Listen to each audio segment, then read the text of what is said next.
Hola, buenos días. Vamos a seguir con la segunda parte del video sobre operaciones avanzadas.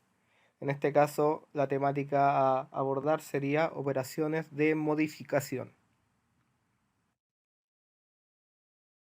Hasta ahora, el proceso que nosotros seguimos para la creación de volúmenes 3D sería mediante el dibujo de un boceto o un croquis para el diseño en 2 dimensiones, donde pasa por un proceso de dimensionamiento, donde se le definen las dimensiones principales de este objeto y pasa por ciertas operaciones que convierten el volumen de 2 dimensiones a 3 dimensiones, como ya vimos con las operaciones de extrusión y revolución. Y así creamos nuestro volumen 3D. Ahora, ¿qué pasaría si nosotros queremos cambiar ciertas características de este volumen de una manera fácil y rápida? Bueno, a modo de resumen, dentro de la interfaz encontramos la pestaña de Create, donde podemos encontrar tanto las herramientas para crear un bosquejo 3D, un sketch, como distintas operaciones, entre las cuales podemos dividir las operaciones principales, las que ya conocemos, por ejemplo, extrusión, revolución, operaciones para crear roscas, tanto perforaciones como hilos roscados, operaciones de figuras primitivas, que básicamente son figuras prefabricadas, como por ejemplo un cubo, un cilindro, una esfera, un toro, por ejemplo, y operaciones destinadas a la copia de otro tipo de operaciones. En el caso, por ejemplo, que una perforación se, se necesite varias veces, se puede directamente copiar este patrón sin la necesidad de crear la perforación una a una. Pero también, ahora nuevamente podemos encontrar una ventana de que en inglés se llama Modify, que sería una ventana de modificación de objetos. Esta ventana corresponde a las ya mencionadas operaciones de modificación, que en el fondo lo que buscan es modificar la geometría de volúmenes 3D, agregando características a ciertas zonas de este de una manera fácil y rápida. Otra forma de modificar objetos es mediante su apariencia. Tanto aquí en este menú de acá abajo se puede encontrar la modificación del color, por ejemplo, de este volumen, o la apariencia con respecto a un material, por ejemplo. Bueno, para hacer esto más fácil de entender y que sea más explicativo, vamos a comenzar con un ejercicio práctico. Este ejercicio que vemos acá es un ejercicio bastante completo, sobre todo porque podemos ver pequeñas modificaciones a su volumen. Por ejemplo, acá se puede ver un corte en diagonal que se ve directamente acá en el plano. Acá, por si no se acuerdan, esta es la vista superior del volumen y cada una de estas corresponde a la vista lateral del plano a distintos sectores. Acá se ven los cortes. Eso lo vamos a ver con mayor detenimiento en próximas clases. Y se ven pequeñas simbologías que hasta la fecha aún no sabemos todavía qué significan.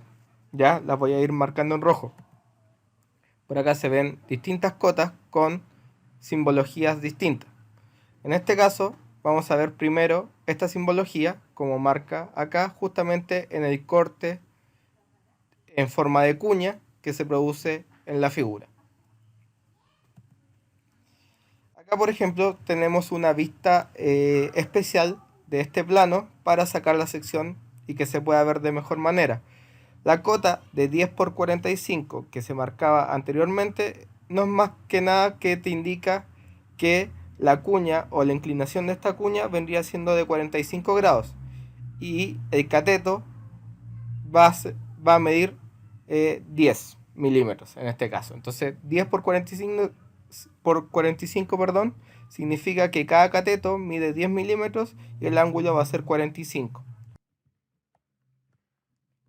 Siguiendo con la simbología, podemos ver que la figura, cada una de las esquinas del volumen está redondeada, como se fija acá y directamente a la vista superior. La cota, acá que va a estar marcada, que indica las dimensiones de ese redondeo, tiene anteriormente un R antes del 30, o sea, R30. ¿Qué significa esto? Lo vemos en el siguiente video.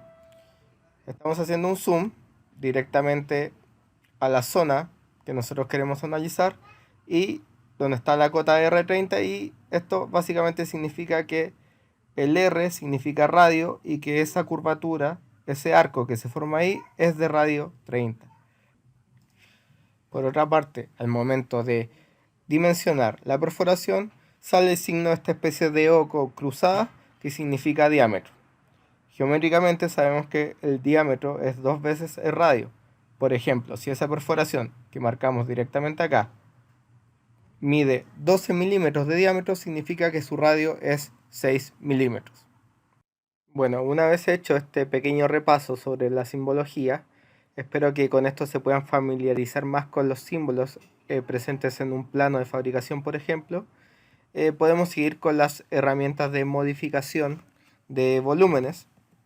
En este caso, ya como habrán visto en el ejemplo, podemos ver dos modificaciones importantes dentro de este volumen, que sería tanto el redondeo de sus contornos como este corte en diagonal que se produce en la parte superior. Y para esto vamos a introducir dos nuevas operaciones, que serían la operación chaflán y la operación redondeo, ¿ya? Ahí están con sus respectivos nombres en inglés para hacer la modificación. Directamente son dos operaciones que son muy similares, que necesitan de aristas para realizarse o necesitan de caras, y simplemente la diferencia es que una, como su nombre indica, redondea los bordes y la otra los corta en diagonal, ¿ya? Esta imagen de arriba es muy explicativa con respecto a esto. Por ejemplo, veamos una sección cuadrada que cada uno de sus vértices es rectangular, y acá vemos un vértice realizando una operación de chaflán donde se produce este corte en diagonal, y también vemos la misma sección pero con uno de sus vértices redondeados utilizando la operación redondeo. Bueno, una vez visto la parte teórica, lo mejor para que ustedes puedan entender de mejor manera este ejercicio es realizarlo directamente en el programa Fusion 360, ¿ya? Les voy a pedir que por ahora en el video estén atentos a todas mis indicaciones, y luego durante la clase vamos a realizar este ejercicio cada uno, ¿ya? Lo primero que podemos ver es el mismo ejemplo con toda la información. Y lo primero que hay que realizar es elegir la cara que más nos entregue información para poder empezar a dibujar. En este caso podemos ver que la vista superior nos entrega mayor tipo de información, nos muestra el redondeo de sus aristas, nos muestra la dimensión tanto de ancho como de largo de la sección cuadrada, y también nos indica la presencia de perforaciones. Entonces vamos a comenzar con esta vista. Partimos creando un dibujo, ahí mejor para que se encuadre.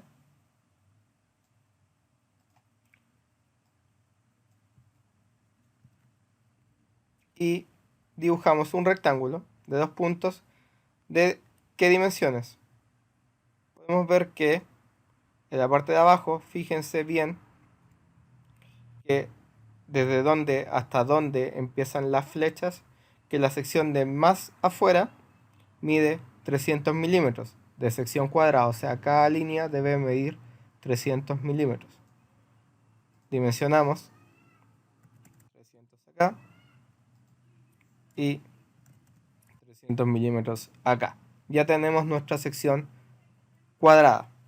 Ahora, debemos extruir, pero no sabemos de esta vista, no podemos saber cuánto es el espesor que nosotros necesitamos. Entonces nos vamos a otra vista. Recuerden que si no encuentran la información en una vista, tienen que recurrir a las demás. Siempre en un plano de fabricación, toda la información debe estar al alcance. Nos vamos a una vista lateral, donde nos muestra directamente acá que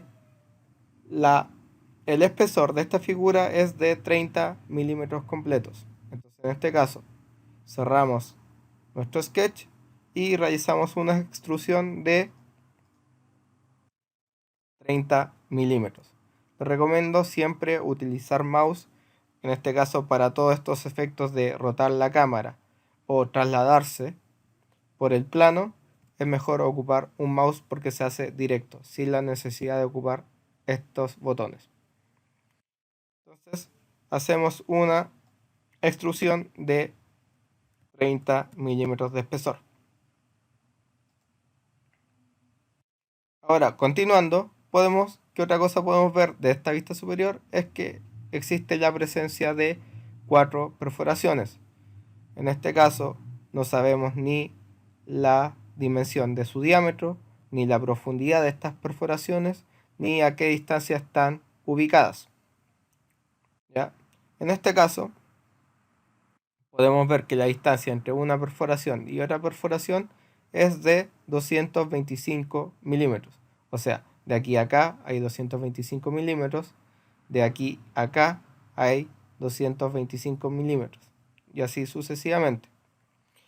Otra cosa que podemos enterar de la vista lateral es que la profundidad de cada perforación es de 10 milímetros de profundidad y su diámetro es de 12.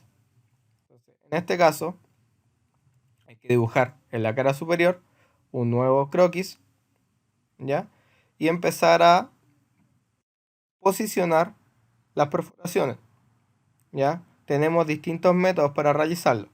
Lo primero que tenemos que saber es que si están separados a 225 y están posicionados con respecto a su centro, una forma fácil de primero ubicar el centro es dibujar una línea que va a ir posicionada. Voy buscando a lo largo de el costado de este cuadrado hasta encontrar este signo de acá, una especie de triángulo. Ese triángulo me indica el punto medio de la figura, o sea, de esta arista. Y comienzo a tirar una línea hasta el otro punto medio seleccionado. Y partimos en dos la figura. Una vez que yo parto en dos esta figura, puedo realizar un rectángulo. En este caso voy a elegir un rectángulo de centro y voy a posicionar sobre esta línea y voy a buscar su punto medio. Como ya sabemos que está este punto medio y encontramos ese punto medio que corresponde a este eje, podemos saber que estamos ubicados, el centro de este cuadrado está ubicado justo en el centro de la figura. Y abrimos. Cada posición está a 225 milímetros. 225 milímetros para acá, 225 milímetros para acá. Y en cada uno de estos vértices vamos a dibujar las perforaciones.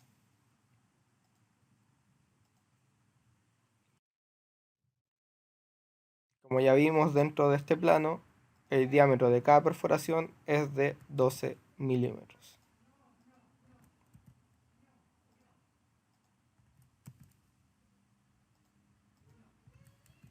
¿Ya? Estoy haciendo la forma más larga posible, luego les voy a enseñar una forma un poco más corta y realizo la extrusión.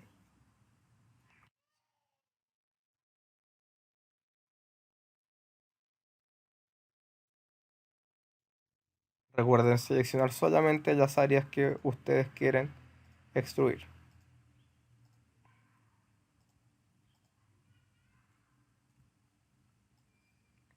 Debe ser en contra del material y tiene una profundidad de 10 milímetros. Recuerden acá. Le damos OK y tenemos nuestras perforaciones.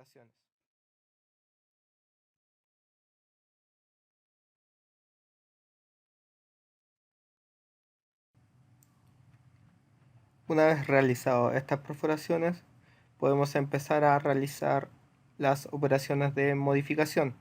Ya, si se fijan, yo podría haber hecho directamente el redondeo en este dibujo, pero preferí dejar las operaciones de modificación para el final, cosa de hacer más editable esta figura directamente y que sea de una forma más rápida. En este caso vamos a comenzar primero con el redondeo de los 4 vértices de la figura. Entonces, en este caso, nos vamos, como lo indicamos en las diapositivas, a la sección de Modify y nos vamos a la herramienta Fillet, que en este caso es la herramienta de redondeo. La herramienta de redondeo nos va a aparecer este recuadro que ven acá, donde por ejemplo podemos elegir un radio constante o un radio variable, en este caso un radio constante a lo largo de toda la figura, y nos va a pedir que elijamos, acá van a aparecer las aristas que nosotros queramos redondear. En este caso quiero redondear esta arista, si se fijan la marca en un color celeste. Quiero redondear esta arista y esta arista. En el recuadro, al momento de marcar, nos indica los 4 aristas que nosotros elegimos, los 4 bordes. Y en este caso, se nos abre una casilla donde nosotros debemos ingresar el radio que nosotros necesitamos, ¿ya? Como todas las cosas se puede hacer manual, directamente yo puedo elegir cuál es el radio o puedo escribir directamente en la casilla el radio necesario. En este caso, si se acuerdan de la figura, el plano es radio 30 milímetros, perdón.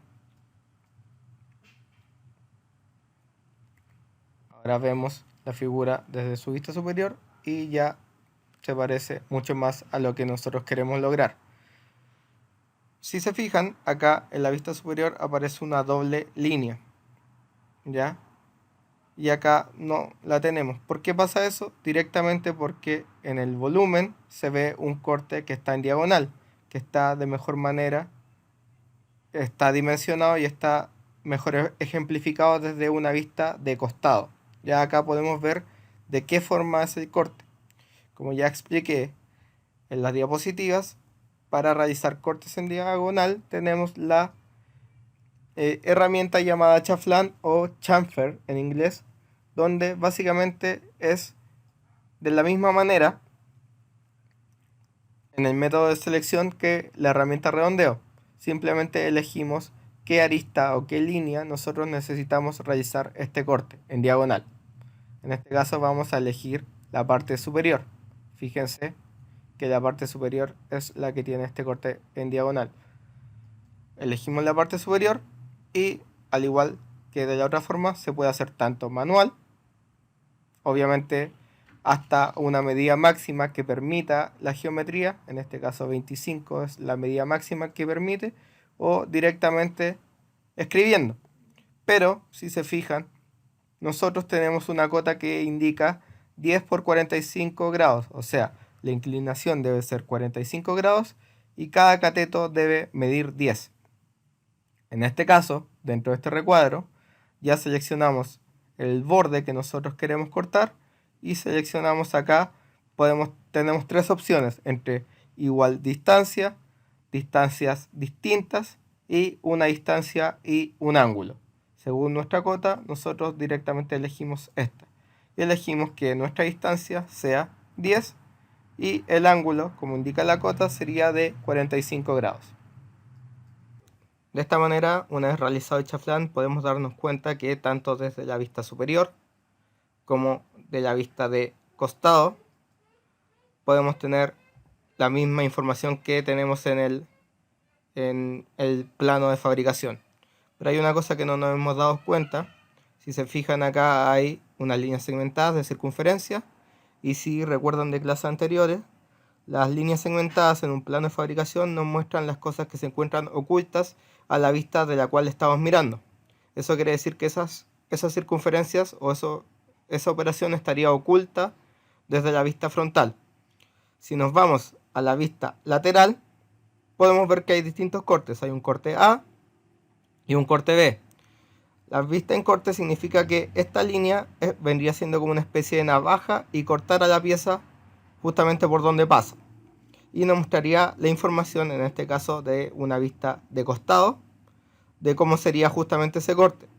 Se fijan en corte A, nos muestra justo que pasa por la mitad de estas perforaciones, Y la sección A nos muestra que la perforación se encuentra en la parte superior de la pieza. Ya eso lo podemos ver comparando con el corte en chaflán que habíamos hecho anteriormente. En el corte B, donde debería mostrarnos la información de la otra perforación, nos indica que las perforaciones se encuentran en la parte inferior de la pieza. Eso quiere decir, comparando también con el chaflán, y junto a que estas líneas son segmentadas, que hay perforaciones por debajo de la pieza. Bueno, gente, netamente por un tema de edición de video, está bastante largo. Decidimos obviar la parte de realizar las perforaciones en la parte inferior.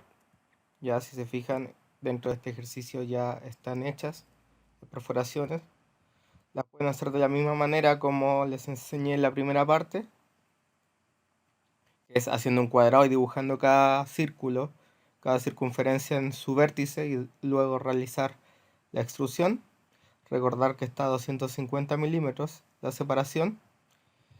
O también existe otro método que generalmente se va a ocupar cuando nosotros necesitamos replicar distintas operaciones varias veces. Ya en este caso no importa tanto porque hay que hacer solamente 4 perforaciones, pero es un método que podremos ver en clases durante el ejercicio cuando estemos haciéndolo, porque nos puede ayudar en el caso de que nosotros tengamos que repetir una operación varias veces y no solamente 4. Bueno, espero que les haya gustado el ejercicio. Es un ejercicio bastante completo con la materia que nosotros estamos tratando. Y cualquier duda lo resolvemos ahora en clases. Que estén bien.